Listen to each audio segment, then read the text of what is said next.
Hey there and welcome back. Today we're going to do the pine squirrel leech. I do this in lots of different colors. My favorites is black or olive. You can do this also in purple and brown and natural and gray. Lots of different colors you can make this.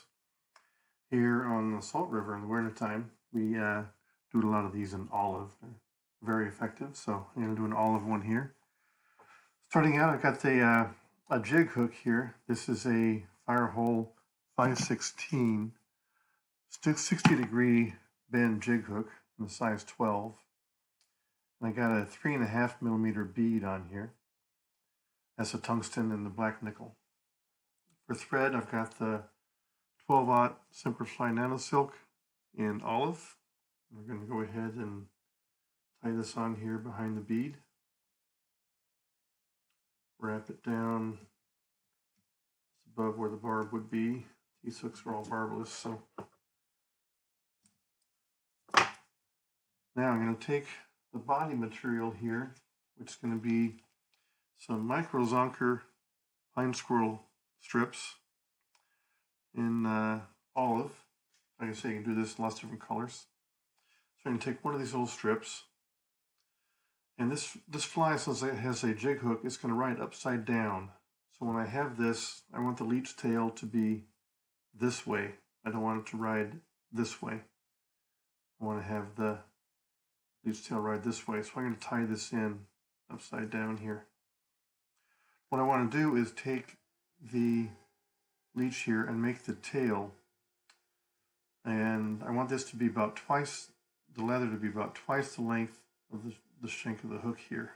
So what I'm going to do is pull back the fur here. Sometimes it helps to take a sharp object and kind of go in here and comb it back and get good separation of the fur.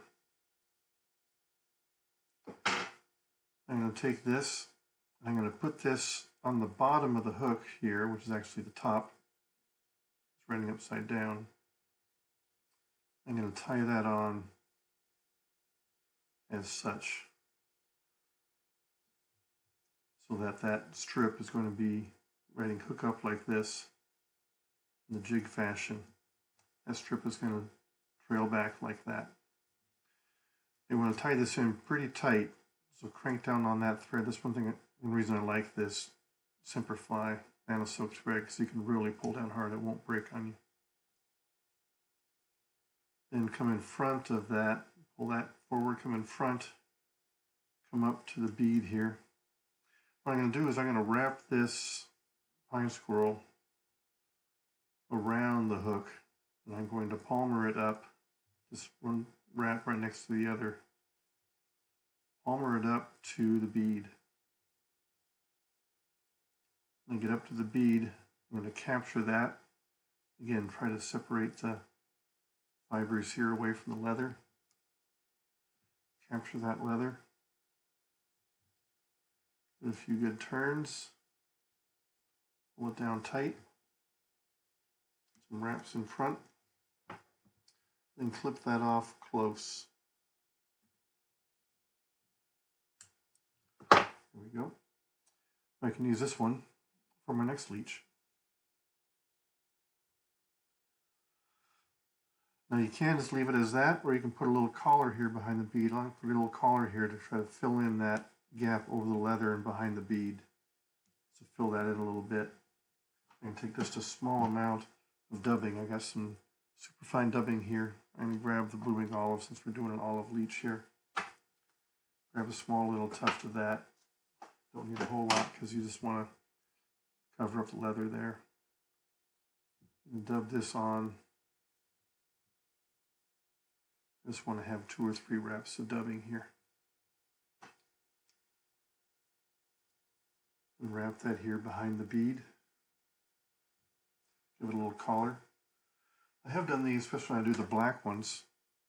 I'll do this collar in a contrasting color, like in red. If you want to have like a little red hot spot or orange hot spot. And you can also do these, especially if you're doing black, you can do these with a colored bead instead of a black bead, or you can do copper, or you can do gold, or you can do like a bright orange bead or a bright red bead. If you want to do like an egg sucking leech type of pattern. Just tie that off and you're done. It's a very simple pattern to tie. It's only one material basically, well two if you count the dubbing.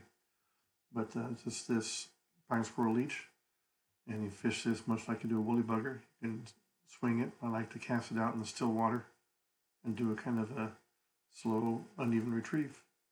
Give that a try, and happy tying.